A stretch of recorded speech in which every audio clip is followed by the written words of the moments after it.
What's up, Commanders fans? It's happening. We are here. The NFC Championship is going down Sunday, January 26th, up there in Philadelphia at 3 p.m. Eastern, 2 p.m. Central. Your Washington Commanders are taking on the Philadelphia Eagles. Can you believe this, man? From where this thing started to where we are now, phew, never would have thought. We've been through that, but we're here now. It's a reality. All right. It's a reality. You can pinch yourself. You've woken up, splash water on your face because this is real life. This is not a simulation. This is actually going down. Right. This is a historic moment. Something that hasn't been done since 1991. We've talked about it. We've heard about it. But man, where you're at right now, the biggest game of most of y'all's lives. So many fans that people that were in kindergarten. Jayden was in kindergarten the last time this team has been in this position. Shoot, Cliff Kingsbury was playing quarterback for the Jets. I saw that clip come through. Just so many things were happening. So many things were happening, but we're in a different point in time right now. This game is opening up with Washington as 5-point dogs on the road, but over there at BetOnline.ag, they're favorites. I mean, I say favorites, they're getting a lot of the action. So, Lee, take that for what it is. Take that for what it is, but you're going in there down one of your big dogs. Sam Cosmi tore his ACL in the divisional round matchup. He's going to be out.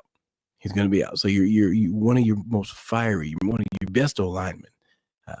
A leader up there on the front is going to be out. So then, in this matchup with Philly, you're going to have a backup lineman in there. You're going to have another guy step in who's going to have to step up to the occasion.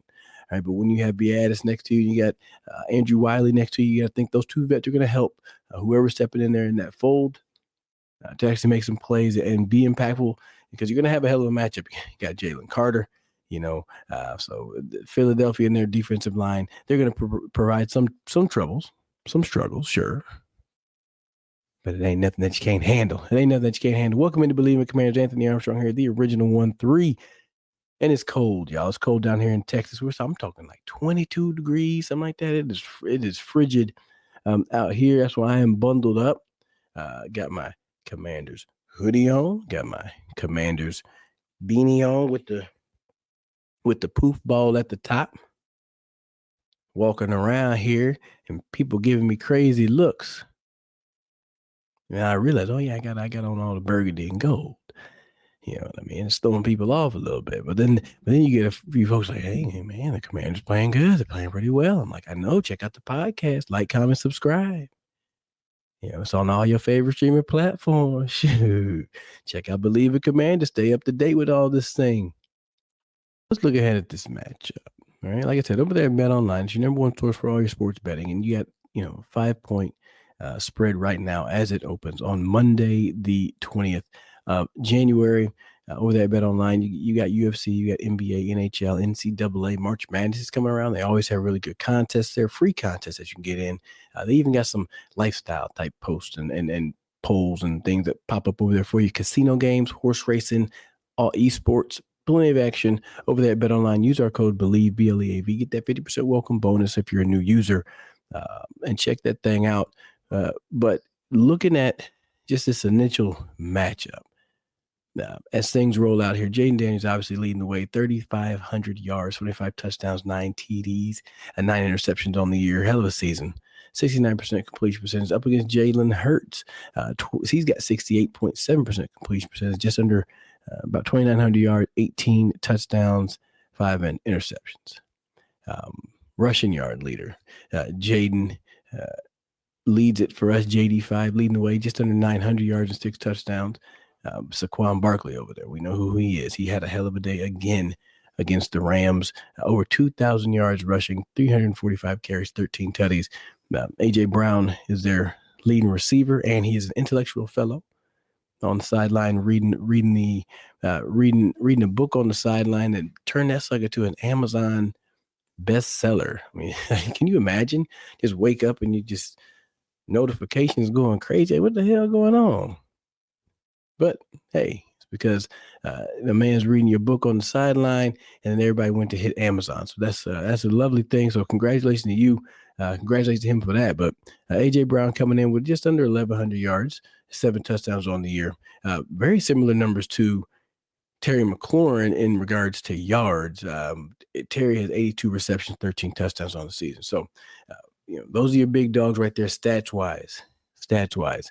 Looking at the statistics just over the season, these teams are pretty similar in points per game: 28.5 for Washington, 27.2 for Philly.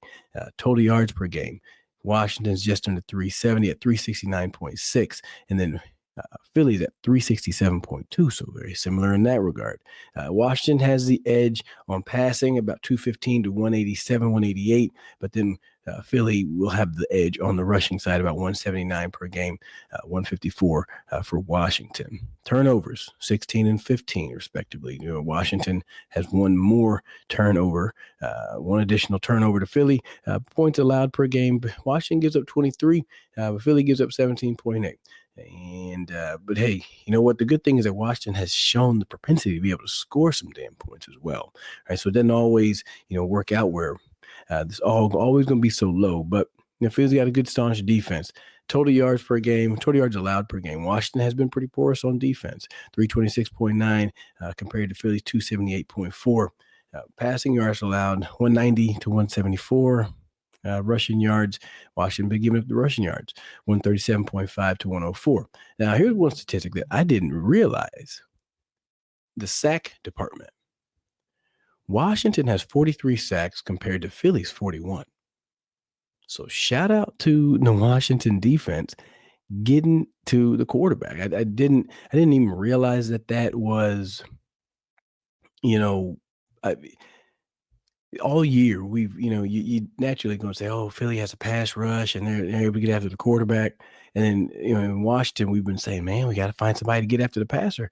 They've done it more frequently than Philly has. So that's good to see. They're going to have to do it, once again, going up against Jalen Hurts over here. So looking at this thing, just initially, you got two teams that are very familiar with each other. We know what that is, right? We know who they are.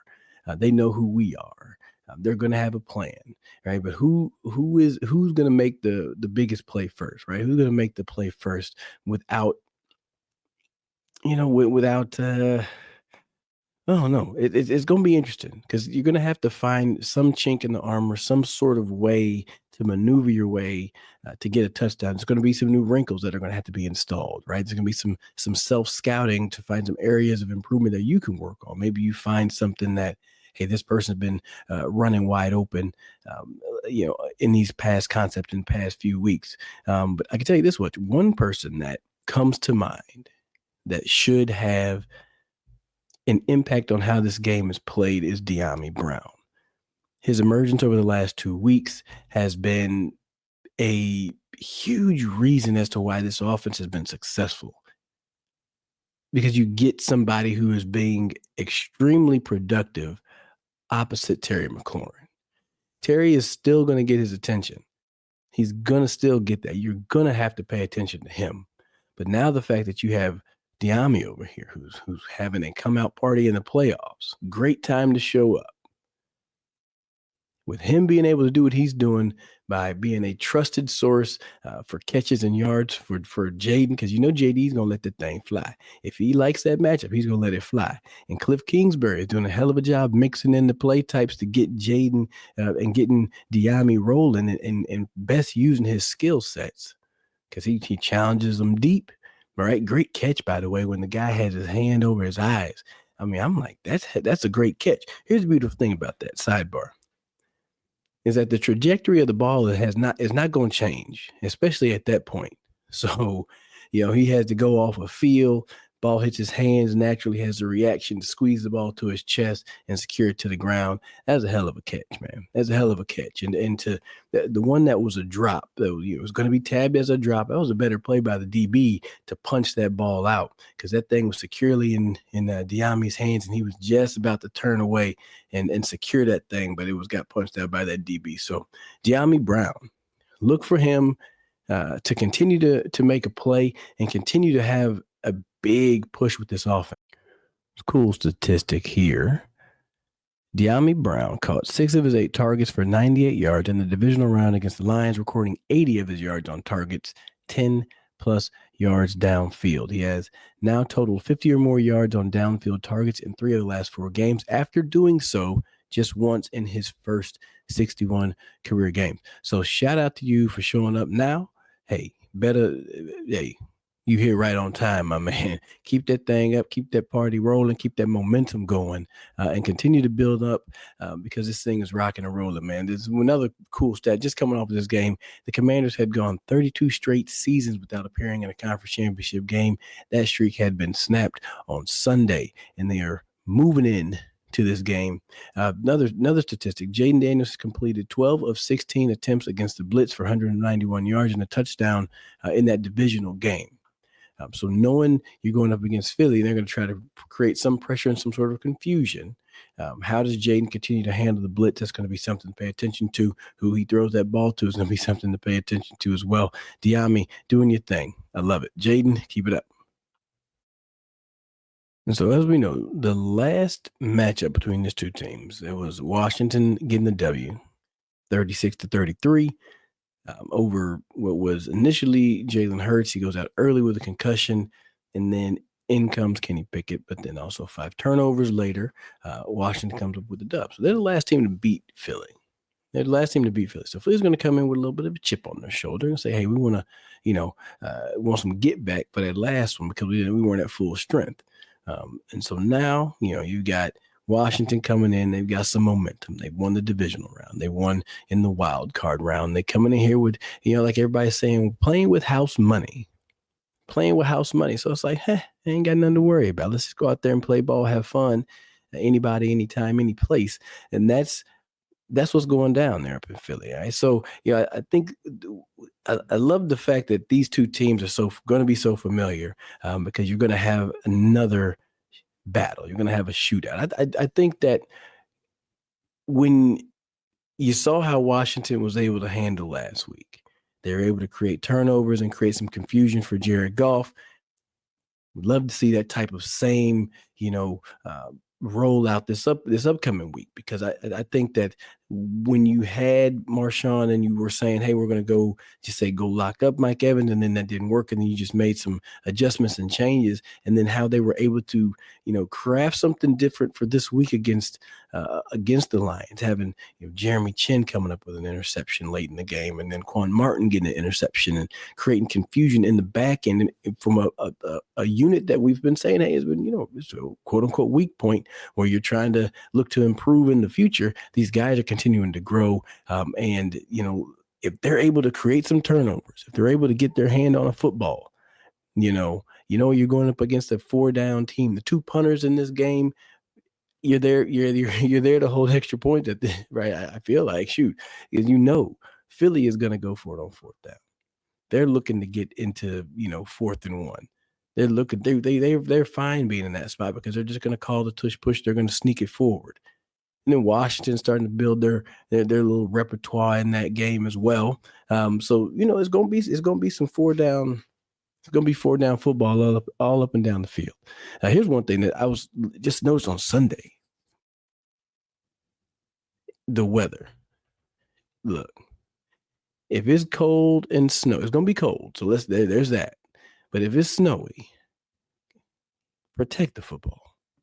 Protect the football. It is too important. It is too important at this stage in the game for you to keep your hands on the football and not try to do too many additional moves and trying to dip and dodge around. You don't have to do that. Don't do that right there. I understand you're trying to make a play for your team. You're trying to get a few extra yards, but it's like it doesn't make a difference if you don't have the football with you. And you can just see how easily the ball was dropping out of people's hands. It's cold. It's slick. Your fingers are numb. Like, man, 2 hands on that ball and fall down. Hell, ball control is going to be preached this week. Dan Quinn said after the game, ball is life. Ball is life. Jason Gary used to say it, the ball, the ball, the ball. You want to make sure you take care of it, and you want to make sure you take it away from your opponent. Obviously, we know who they got on the outside for Philly. When we talking about the secondary for Washington, you got A.J. Brown and you got Devontae Smith. You've got a plethora. You got Dallas Goedert, who had a hell of a stiff arm and run to the end zone. 2 weeks ago. My God, that was physical. Um, you've got some playmakers out there. All right, you got some playmakers. You're very familiar with who they are. They're familiar with who you are. I don't think that you go try to match people up. I don't think that you do that. I think we're past that. Marshawn uh, shut his side down. I think it was one target over there, but no catches, nothing going on over there. So um, if it's not necessarily taking away one player, because when you try to match up a DB, like let's say you go, you're playing Madden, you're playing the game, and you go match up by overall, and a good OC, especially if you trust your other players, you can say, I'm gonna use this person as a decoy from time to time to get their best corner out the way, and then now I trust my 2s and 3s versus their other guys. I love that matchup. Now, if you feel like you have, a more even layout across the board on the secondary side, and I think that Washington's starting to feel confidently in that, you could say, hey, wherever we put Marshawn, he's going to affect the game enough to where they ain't going to throw his way, regardless of what receiver it is. And I think when you look at the weapons that Philly has, you think about it like that, right? You can't go and say, nah, we're not going to, AJ Brown is you got AJ Brown or Devontae Smith will get after you, right? They will get after you. I mean, shoot, I'm watching the highlights. Devontae making some crazy plays this season. That's all he does. That's all he does, make some great catches. Shows up in fly ass suits. It makes great catches. He makes plays out there on the field. So that's going to be a great matchup. Gonna love to see how that plays out with him and Saint Still, especially the plays that Saint Still made last week. Huge plays. I think what compared to last week, you had an OC who was kind of an explosive play guy, a big play guy. He's going to have some play design. That's something going to be unique and fun, and it's meant to be exciting and score points. With Kellen Moore, you got somebody who's going to be a little bit more. They're going to take some shots. I feel like that's going to be kind of a change up for them this week, is that they're going to try to take some shots early and not make this be a grinded out game. But I think they're going to try to take some shots from Philly. But for the most part, Kellen Moore is going to play reserved. He's going to play within his game plan and work to matriculate the ball down the field. But I think that they're going to try to test the secondary a bit. Joe Witt's been up for the challenge. He's been up to the challenge. He's got so much familiarity with Kellen Moore at this point. Like, you want to talk chess match? You like this? This is probably going to be. I wouldn't be surprised if the first. Let me look at the Bet Online. Bet Online has the first half. Okay, so now I think it's the spread has changed to 5.5. As I've been sitting here for not even an hour. It's saying over Philly over under 27.5 points, Washington over under 21.5 points. I could see that just being completely flipped, frankly. First half, they got it at a over under 23.5 3-point spread at the first half. I think that would be something that's probably tracks similar to that first matchup. If things are going to be tight or close, I feel like that plays well in Washington's favor. But hell, last week Washington showed the ability to play from ahead and then continue to play with passion and keep their foot on the gas in a sense. So they've continued to show different ways to win.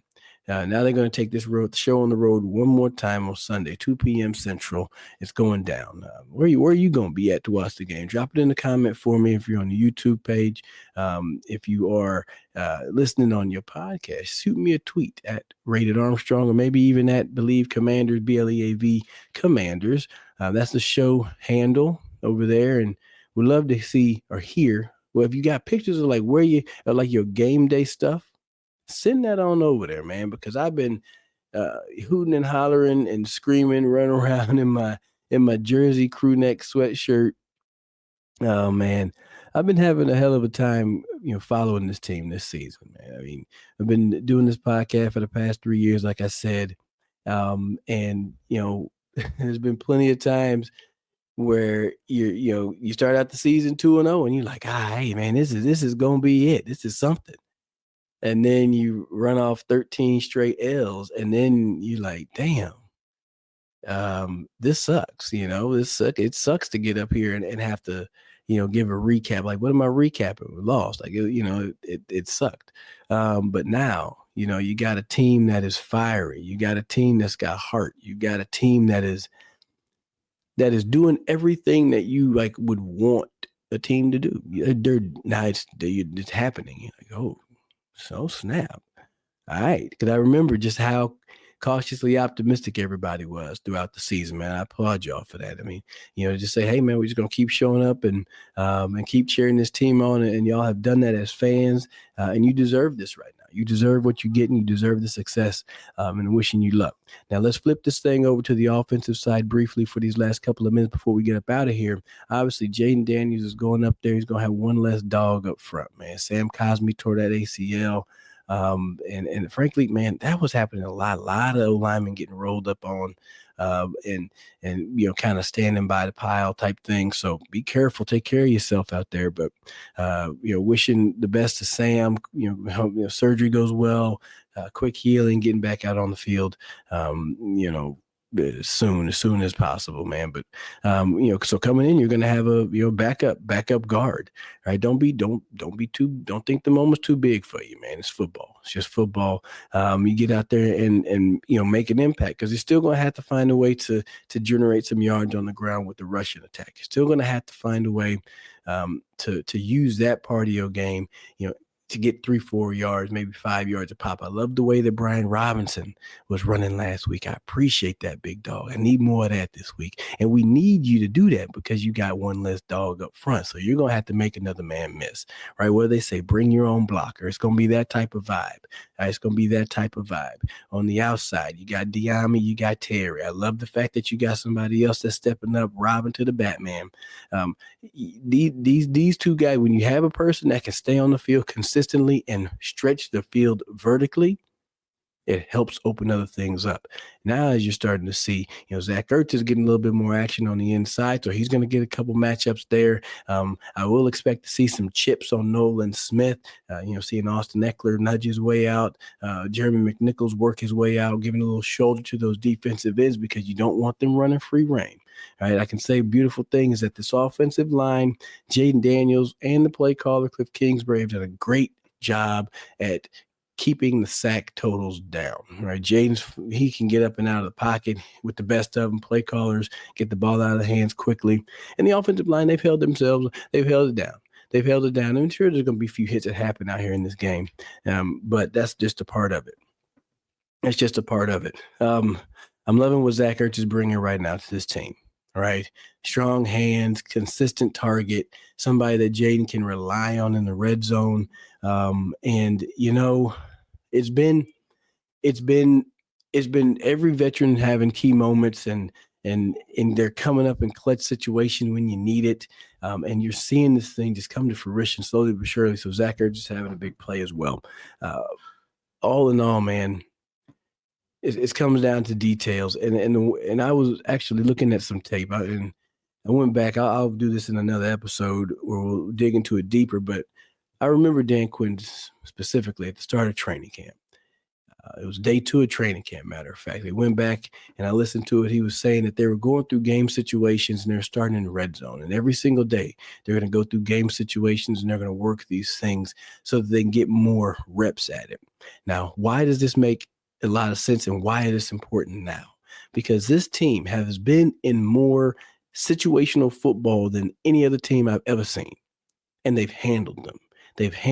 What happens generally is that you do 2-minute at the end of a tough day at practice and you operate through it and then you don't see it for a little while. But then you get into the game and you're going 2-minute and you're not generally working something like that. You're not usually working these scenarios. and they're foreign to you. You're not fully prepared. Have you gone over them? Sure. Yeah, we know the plays, but when you're working it every week and you're going up and you're saying, hey, we're in the red zone, and then here's the scenario, we're driving our way in, how are you going to call it? When you're playing and practicing with those type of things in mind, not just going over the plays and not just talking through it and walking through it, but when you're actually going through it live action, and you're putting these things to work, you can make the adjustments on the go. It's just the repetition. The more reps at it, it helps build that muscle memory. And now you can go out there and execute easily, execute fast, because the decisions have to be fast. Kudos to Dan Quinn for starting this team out with some game situations early, because it's paying dividends now. It's paying dividends now. We'll see how it handles things up there at Lincoln Financial Field on Sunday at 2 p.m. Central, because it's going down. All right, it's going down. I'm going to fire up the smoker, see what we're going to put on that thing this week. But y'all take it easy. We'll see you guys on the next episode of Believe in Commanders. Stay tuned.